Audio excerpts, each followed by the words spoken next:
ঈদ মুবারক। জিয়ান দেহানি হ্যাঙ্গা হোসেন Again.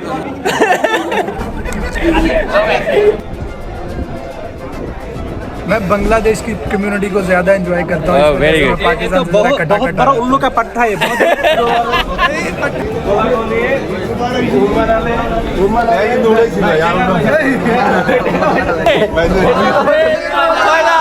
ঈদ মুবারক।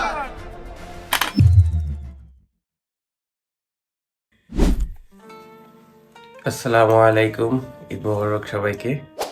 আমি শাকিল। আজকে আমাদের এখানে ঈদুল আজহা, তো খুব সকালবেলায় রেডি হয়ে যাচ্ছে ঈদগাহে। এখান থেকে আমাদের ঈদগাহ অনেক দূর, ঈদগাহ বলতে মসজিদ, মোটামুটি 1 ঘন্টার দূরত্ব। আর এখানে নন মুসলিম একটা কান্ট্রি, জানা যায় না, তো এখানে ওইভাবে মুসলিম নেই, যার কারণে ঈদের আমেজ ওইভাবে নেই। আর পরিবার ছাড়া ঈদ আসলে বুঝতেই পারছেন কতটা মানে কষ্টদায়ক হয়ে থাকে। তো আমরা যাচ্ছি সবাই মিলে, এবং আজকের পুরো দিনের অ্যাক্টিভিটি আপনাদের মাঝে শেয়ার করব। পাশে থাকবেন, ধন্যবাদ। সকালবেলায় একদম রেডি হয়ে চলে যাচ্ছি নিচে। এখানে আমরা সবাই মিলে ছবি তোলার একটা প্ল্যান করি, কারণ হচ্ছে আমরা যাওয়ার আগের দিয়েও আমরা ছবি তুলেছি এখানে। আমাদের এই বাসার সামনের জায়গাটা বেশ সুন্দর, তো সকালবেলা ছবির জন্য পারফেক্ট একটা ওয়েদার বলা যায়। আমরা দেখতে পাচ্ছেন সবাই ছবি তুলছি যে যার মতো করে। এখন ওখান থেকে আমরা চলে যাব হচ্ছে আমাদের যে ঈদগাহ বলতে এখানে যেটা মসজিদে আমরা যাব, সেটার জন্য প্রস্তুতি নিচ্ছি। হাই ঈদ মুবারক গাইস হবা হ জিয়ান দেহানি হ্যাঙ্গা হোসেন আমাদের ওই যে ময়মনসিংহের কোথায় জানি মুক্তাগাছার স্বনামধন্য অলরাউন্ডার প্লেয়ার আমাদেরকে ঈদ সালামি দেবে। হুম্বা না আলে বন্ধু এরকম অপ্রীতিকর পরিস্থিতি তৈরি করিস না প্লিজ। তারপর পরে আমরা দিদি অর্ডার দিই। আপনারা হয়তো ভাবছেন দিদি আবার কি? দিদি হচ্ছে এখানকার রাইড শেয়ারিং প্ল্যাটফর্ম, যেটা বাংলাদেশে আমরা উবার, পাঠাও ইত্যাদি যে কোম্পানিগুলো রয়েছে তারই একটি ভার্সন। তো এখান থেকে আমরা চলে যাই একদম আমাদের মসজিদের পিছনের দিকে, কারণ সামনের দিকে একদম পুরোটাই ব্লক থাকে। কারণ ওই দিনে আপনার পুরো জায়গাটা ওদের কর্তৃপক্ষের কাছ থেকে ওরা বুক নিয়ে রাখে, যার কারণে এই দিক দিয়ে কোনো গাড়ি চলাচল করতে পারে না। এবং রাস্তার পাশাপাশি অনেক দোকান বসে থাকে এখানে এই উপলক্ষে, শুধুমাত্র প্রতিটাই মুসলিম। আর এই যে দেখতেই পাচ্ছেন অনেকেই বসে আছে ভলেন্টিয়ার। এখানে বিভিন্ন অর্গানাইজেশন বসে থাকে এবং বিভিন্ন রকম তারা ব্যবস্থা গ্রহণ করে যারা মুসল্লি রয়েছে। এবং আমাদের যেটা কেন্দ্রীয় মসজিদ, সেখানে ঢুকে যায়। কেন্দ্রীয় মসজিদটা অনেক সুন্দর এবং এখানকার যে সাজানো গোছানো অনেক সুন্দর লাগে, বিশেষ করে ঈদের সময় খুব সুন্দর করে সাজায় স্থানীয় যারা মুসলিমরা রয়েছে, এবং অন্যান্য দেশের ভলেন্টিয়াররাও এখানে কাজ করে। এটা মসজিদের নিচের অংশ, এর উপরেও একটা তালা আছে যেখানে আরও মানুষজন নামাজ পড়তে পারে, এবং ওইটা অনেক বড়। এবং দেখতে পাচ্ছেন, এবং নামাজের শুরুতেই এরা এদের জাতীয় সঙ্গীতের উপর সম্মান জানায়। প্রতিবারই এটা দেখেছি, এটা এদের কমন রিচুয়াল। এবং এখানকার হুজুর উনি বয়ান দেন, যদিও আমরা একদমই বুঝতে পারি না, চাইনিজ ল্যাঙ্গুয়েজে ওনারা বয়ান দেয়। এবং আমরা নামাজ শেষ করি এবং আমরা একে অপরের সাথে কোলাকুলি করি। আসলে এটা আমাদের কাছে অনেক বড় একটা প্রাপ্তির এবং অনেক বড় সৌহার্দ্য বলতে পারি। মুসলিমরা যারা আমরা রয়েছি, এই যে ঈদের শেষে আমাদের যে কোলাকুলি, এটা অন্যরকম বিষয়। আমাকে বকশিশ দিলে আপনার বন্ধু বড় ভাই হুম্মান আলে দিবে, হুম্মান আলে ভাই ঈদ বকশিশ। ওকে ভালোভাবে হুম্মান আলে ভাই আমার একই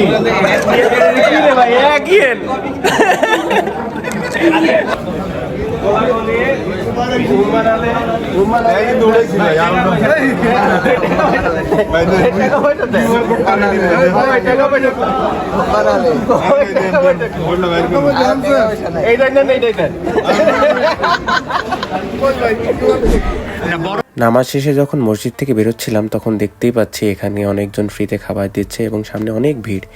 এবং এখান থেকে বের হওয়ার পরেই দেখতে পাবো যে অনেক খাবার দাবারের দোকান। এই যে দেখতেই পাচ্ছেন এখানে কাবাব বিক্রি করছে ওনারা। এগুলো সবগুলোই মুসলিম, বাট এদের যে টেস্ট, এগুলো আসলে আমাদের বাঙালিদের জন্য খুবই কষ্টকর খাওয়া, কারণ এরা সাধারণত খুবই ঝাল কম খায়।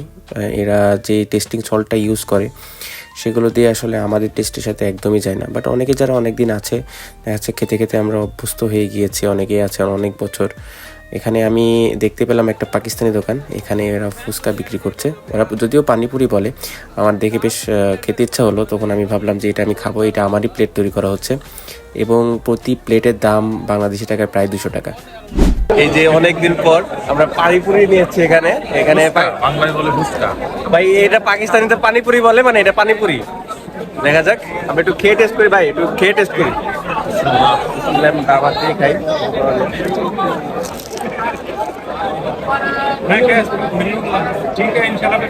আমাদের বাংলাদেশের তো বেস্ট। খুব একটা মজা না, মনে করেন 1 মিনিট খেলায় খাইছি, বাট খুব বেশি ভালো লাগে না। ভাই এই যে দেশের বাইরে প্রথম কোরবানির ঈদ, এর আগে একটা অলরেডি ঈদ করছেন, সেবার ভাবি ছিল, এই যে একা একা ঈদ করছেন, আপনার মানে অভিজ্ঞতা কেমন?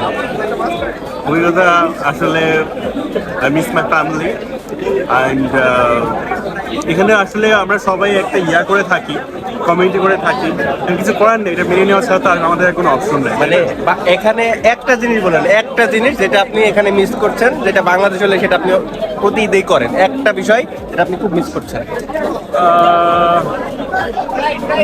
এই যে কুরবানি দেওয়া, সবাই একসঙ্গে যে ফ্যামিলির সাথে কুরবানি দেওয়া, তারপরে যে মাংস ভাগ করা বা সবাই মিলে একসঙ্গে যে খাওয়া, এই জিনিসটা আসলে খুব miss করি। অবশ্যই অবশ্যই, এটা আসলে সবাই মিস করছে আমরা। ভাই এই যে অলমোস্ট কয় বছর দেশের বাইরে ঈদ করছেন? অলমোস্ট 2 বছর। 2 বছরে একটা বিষয় বলবেন যেটা আপনি আসলে বাংলাদেশে থাকলে এটা করতেন, এটা এখন তো করতে পারছেন না, অনেক কিছু যেটা আপনি খুব মিস করছেন বা মিস করেন এই ঈদে। সেটা হচ্ছে ফ্যামিলির সঙ্গে ঈদ স্পেন্ড করা, এই জিনিসটাকে মিস। আর আপনার স্পেশাল কোনো খাবার সবচেয়ে পছন্দ কোন খাবারটা? অবশ্যই গরুর মাংস, কুরবানির যে গরুর মাংস আমাদের অথেন্টিক ওয়েতে যেভাবে রান্না করা হয় সেটা বলি। ঈদ মোবারক। ভাই এই যে চায়নাতে কত বছর আপনি? চায়নাতে আমি প্রথমে গেছি 2019। তার মানে হচ্ছে 6 বছর। তো এই যে প্রায় 6 বছরের কতবার ঈদ করছেন এখানে বাইরে? চায়নাতে এটা নিয়ে ষষ্ঠবার। তাহলে একটা বিষয় বলবেন যেটা আপনার খুব মিস করেন, যেটা বাংলাদেশে করতে পারেন বাট এখানে করতে পারছেন না। সাপোজ বাংলাদেশে কুরবানি ঈদ সাধারণত পরিবার সবার সাথে কুরবানি করা হয়, বাট এইখানে সেই সুযোগটা পাচ্ছি না, এই জিনিসটা মিস করতেছি। যাক, আপনার হোম টাউনটা কোথায়? আমার হোম টাউন জামালপুর। তাহলে তো সবাই আমরা ইনশাল্লাহ চেষ্টা করব যে সবার সাথে একটু মিলেমিশে থাকার। আর আর অবশ্যই ইনশাল্লাহ নেক্সট ঈদে আপনারা যেন বাসা ফ্যামিলির সাথে করতে পারেন, সেই দোয়া সবার সাথে থাকবেন ইনশাআল্লাহ। যখন প্রথম আসি তখন থেকে দেখছি এরকম ঈদের সময় মূলত এরা এরকম ভাবেই ডেকোরেট করে থাকে এবং রাস্তার দুই পাশে দেখতে পাচ্ছেন অনেক খাবারের স্টল। আর সবচেয়ে বড় কথা হচ্ছে এখানকার যারা মানুষ তারা অগ্রিম এখান থেকে এরা করে নেয়, কি বলে ওটা, পারমিশন নিয়ে নেয় এই রাস্তার উপরে এভাবে থাকবে। সব মিলিয়ে আসলে নতুন অভিজ্ঞতা, দেশের বাইরের ঈদ অভিজ্ঞতা অবশ্যই আলাদা হওয়ার কথা এবং কালচার সবাই আলাদা, অনেক দেশের মানুষের সাথে দেখা হয় এখানে। তো দেখা যাক, সবসময় ভালোভাবেই চলছে, এভাবেই চলতে থাকবে। চায়নাতে আমার এলাকার ভাই, উনি হচ্ছে অলমোস্ট প্রায় 8-9 বছর আছেন। তো ভাই ফ্যামিলির সাথে যে দূরে ঈদ করার একটা কষ্টের বিষয় বলবেন আপনাদের, যেটা খুব খারাপ লাগে যে আপনি ফ্যামিলি থেকে দূরে, কেমন লাগে বিষয়টা?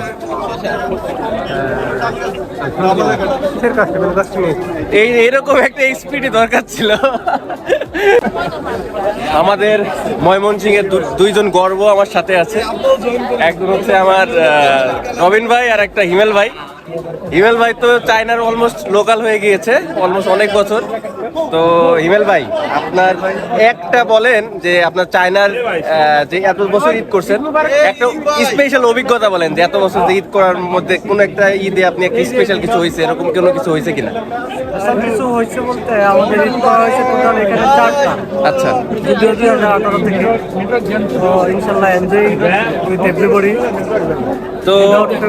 তো ভাই এই যে আপনার এলাকার ছেলে এই যে রবিন সাহেব, আমরা দুজন একমাত্র ময়মনসিংহবাসী। আচ্ছা আচ্ছা, মানে চায়নাতে মানে ডালিয়ানে আমাদের ময়মনসিংহের মধ্যে এই দুইজন ব্যক্তি আছে, ঠিক আছে? সিন্ডিকেট, আচ্ছা ঠিক আছে। এই সিন্ডিকেটের সাথে আপনার মানে এই যে সিন্ডিকেট যে আপনারা করতেছেন, ভবিষ্যৎ প্ল্যান পরিকল্পনা কি সিন্ডিকেট নিয়ে আপনাদের? ভবিষ্যৎ প্ল্যান পরিকল্পনা হচ্ছে এটা সেকেন্ড ময়মনসিংহ বানাবো আমরা ইনশাআল্লাহ। ময়মনসিংহ থেকে পড়াশোনা করতে আসবে, চাকরি করতে আসবে। তার আগে আমি একটা কথা বলতে চাই, আমার বাসা এবং দেশের বাইরে সকলকে আমাদের ময়মনসিংহ সিন্ডিকেটের পক্ষ থেকে ঈদ মোবারক।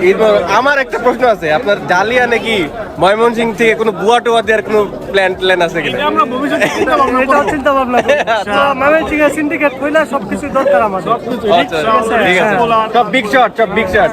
এই যে মিশু ভাই আপনার অলমোস্ট এখানে কয়টা ঈদ করা হচ্ছে এই চায়নাতে? এটা নিয়ে 4টা ঈদ। তো আপনার একটা বিষয় বলেন যেটা আপনি খুব মিস করছেন এখন ফ্যামিলির সাথে, যে বিষয়টা আপনি সবসময় করেন বাংলাদেশে ঈদ করলে। নর্মালি এটা সবার ক্ষেত্রেই সেম। আমি মনে করি সেটা হচ্ছে পরিবারের যারা বয়োজ্যেষ্ঠ সহ যারা আছে অথবা ছোটো বাচ্চা কাচ্চা যাদের আছে তাদেরকে ঈদগাহে খোলা মাঠে ঈদের জামাত পরা, রাইট, তারপরে সবার সাথে কোলাকুলি এবং কুশল বিনিময় শেষে বাড়ির পথে আসা, তারপরে সালামির একটা বিষয় আছে। Yes, এটা একটা ইম্পর্টেন্ট। তারপরেও আমরা এখন অনেকের কাছেই ছোট, আমরা বড়োর কাছে সালামি নেওয়ার যে একটা রীতি দেওয়ার, এখন এই জিনিসগুলো আসলে এই বিষয়টা আসলে মিস করার মতো, সালামি বিষয়টা।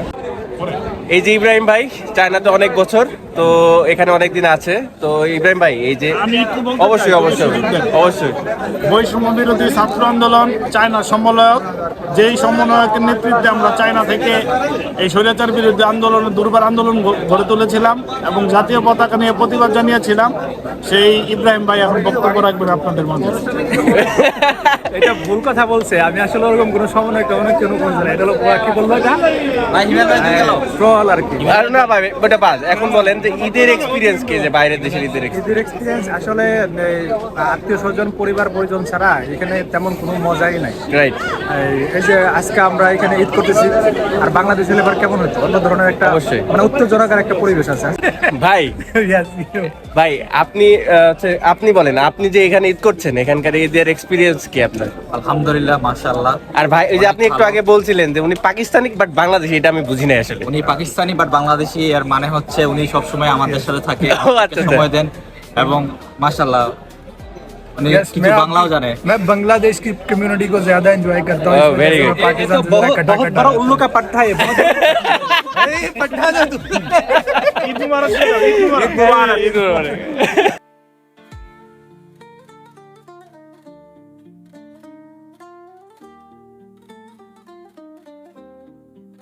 এই যে আমি একটু চায়না একদমই বুঝি না, তো ইব্রাহিম ভাই ভালো বুঝে, তো আমার এই যে চাইনিজ এক বাইরে পাইছি, ওরে কিছু কোশ্চেন করবো ভাই। 你好，你好，你会阅读布兰吉吗？法蒂亚，你阅读吧。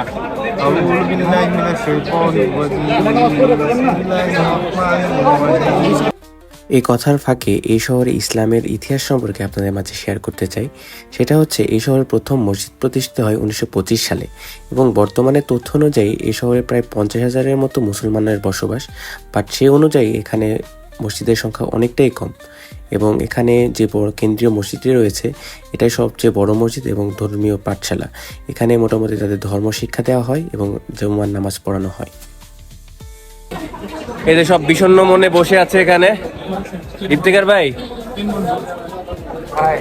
তো এই যে আপনারা আছেন, তো কেমন মনে হচ্ছে, ঈদ কেমন যাচ্ছে? এই যে ঈদ নামাজ শেষে এইভাবে বিষণ্ণ মনে বসে আছেন একটি পিলারের উপরে, বলেন কেমন লাগছে? আসলে প্রবাস জীবনের ঈদ আসলেই অনেক কষ্টের পর, তারপরেও ঈদটা এনজয় করতে হয় সবার সাথে। এখানে আমার ফ্রেন্ড সার্কেল আছে, আমার বন্ধু আলী আছে, সবাই মিলে এখানে এনজয় করতেছি, ভালো লাগতেছে। বাট আসলে দিন শেষে সবাই ফ্যামিলিকে মিস করে, আমিও আমার ফ্যামিলিকে মিস করতেছি। স্পেশালি আমার ফ্রেন্ড সার্কেলগুলোকে খুব মিস করতেছি, ওরা বারবার ফোন দিয়ে খুব ডিস্টার্ব করতেছে। ওদের উদ্দেশ্যে কিছু বলেন, কি বলার আছে? আমার একটা পুলিশ বেটা আছে, পারভেজ বেটা, আমি তোমার খুব মিস করতেছি বেটা, ভেরি মিস। আর এই যে রবিন ভাই, চায়নাতে তো এটা 4 নাম্বার ঈদ। আসলে ঈদ বলতে তো আমাদের ফ্যামিলিকে মিস করে দিই স্বাভাবিক। তারপরেও প্রবাসে তিনটা বন্ধু আছি আমরা। চায়নাতে ঈদ বলতে বন্ধুদের সাথে সময় কাটানো, এটাই আমাদের ঈদ। আসলে বিষয় আর পরিবারকে তো অবশ্যই মিস করছি, আম্মা, বোন, বাগনা এদেরকে মিস করছি, খুব ফ্যামিলিকে মিস করছি। তো যাই হোক, এখন ঈদ এভাবেই কাটছে আমাদের, এভাবেই কাটবে। সকলের কাছে দোয়া চাই, ঈদ মোবারক। সাকিব ভাই, সামনে দেখি ভাবি সহ পাবো নাকি ভাবি ছাড়া পাবো? যাক, মাশাআল্লাহ। আর কিছু আপনার কাছে এইটা আর একটাই দোয়া, যাতে সামনে ঈদে আমাদের ভালো থাকে। আর আপনার কাছে আমার আর কিছু শোনার নেই, একটাই দোয়া।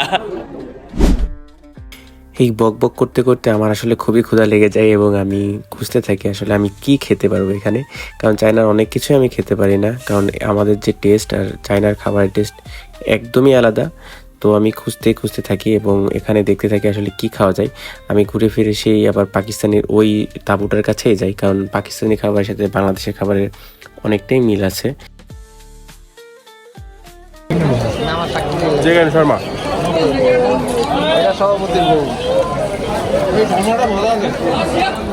মজা আছে, অনেকদিন পর একটা মজাদার খাবার খাচ্ছি মনে হচ্ছে।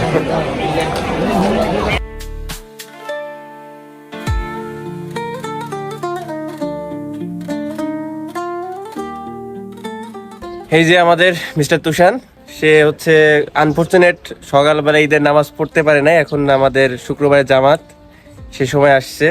আসলে নন মুসলিম কান্ট্রিতে যদি আপনি ঈদের নামাজ পড়তে আসেন না, আসলে ওই দিনের ছুটি বের করা একটু ডিফিকাল্ট। তো আপনি মূলত কেন আসেন না ভাই, কি কারণ? কোনো ডেট ছিল? ডেট ছিল বলতে আসলে আজকে আমার হচ্ছে আপনার আন্ডার গ্রাজুয়েটের কি বলবো ওটাকে জানি, থিসিস এর final defence. Congratulation, thank you, you are become a thank you so much. Graduate. তো আপনাকে এখন স্যার বলবো না কি বলবো, না তুষান সাহেব বলবো না? একটা বললে হবে, আমরা ভাই ব্রাদার। ওকে সো আপনি একটা জিনিস বলেন, আজকে যে আপনি ঈদে আমাদের সাথে পার্টিসিপেট করতে পারেন নাই আনফরচুনেট, তো বিষয়টা কেমন লাগছে আপনার কাছে? ভাই, এটা আমার লাইফের ফর দ্য ফার্স্ট টাইম এমন হয়েছে। আমি কখনো ঈদের নামাজ ছোটকাল থেকে মিস করি নাই, এই ফার্স্ট টাইম আমার এমনটা হয়েছে।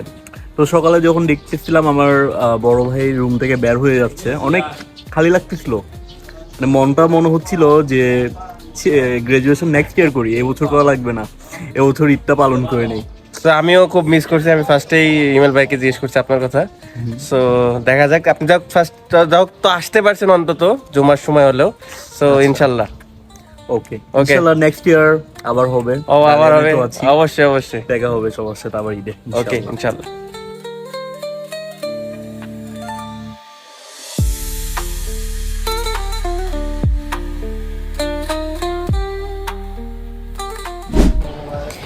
এতক্ষণ আমি দেখালাম আমাদের এখানকার ঈদের সকল আয়োজন এবং সব কিছু।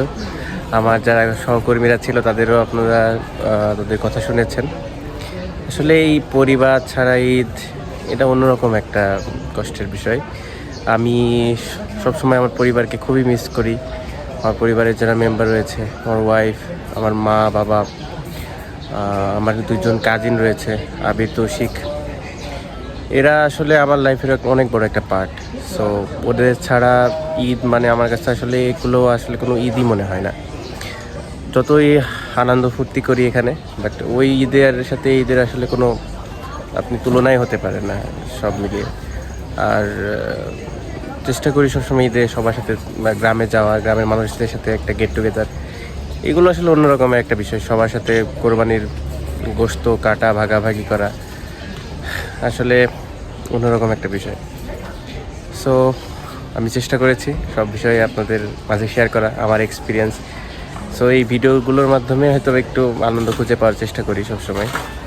ভালো থাকবেন, দোয়া করবেন, আর আমার ভিডিওকে আপনারা সাপোর্ট করবেন অবশ্যই। আর চাইলে সাবস্ক্রাইব করতে পারেন এবং কোনো বিষয় জানার থাকলে অবশ্যই কমেন্টস করতে পারেন। আজকের মতো এই পর্যন্তই। ভালো থাকবেন সবাই, ধন্যবাদ।